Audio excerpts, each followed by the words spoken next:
أعوذ بالله من الشيطان الرجيم. بسم الله الرحمن الرحيم. اللہ کے نام سے شروع جو نہایت مہربان رحم والا. قل اعوذ برب الناس ملک الناس الہ الناس.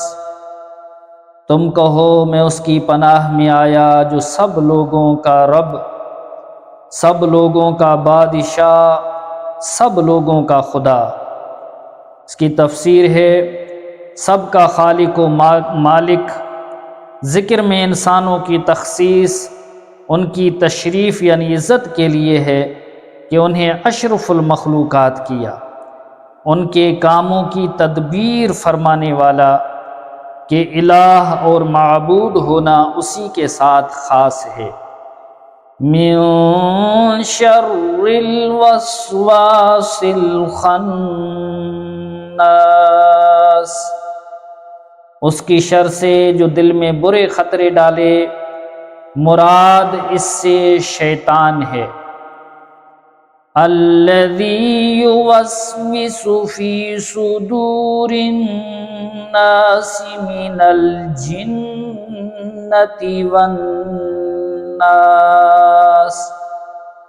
اور دبک رہے وہ جو لوگوں کے دلوں میں وسوسے ڈالتے ہیں جن اور آدمی. تفسیر یہ اس کی عادت ہے کہ انسان جب غافل ہوتا ہے تو اس کے دل میں وسوسے ڈالتا ہے، اور جب انسان اللہ کا ذکر کرتا ہے تو شیطان دبک رہتا ہے اور ہٹ جاتا ہے. یہ بیان ہے وسوسے ڈالنے والے شیطان کا کہ وہ جنوں میں سے بھی ہوتا ہے اور انسانوں میں سے بھی. جیسا شیاطین جن انسانوں کو وسوسے میں ڈالتے ہیں، ایسے ہی شیاطین انس بھی ناصح بن کر آدمی کے دل میں وسوسے ڈالتے ہیں.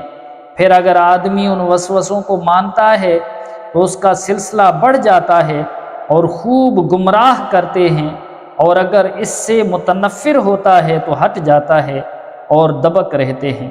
آدمی کو چاہیے کہ شیاطین جن کی شر سے بھی پناہ مانگے اور شیاطین انس کی شر سے بھی.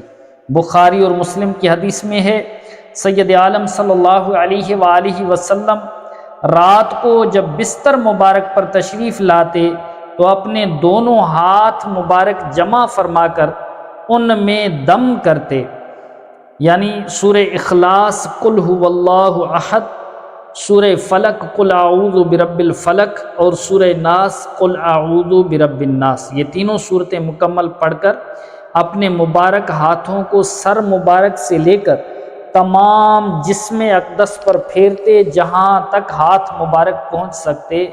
یہ عمل 3 مرتبہ فرماتے تھے.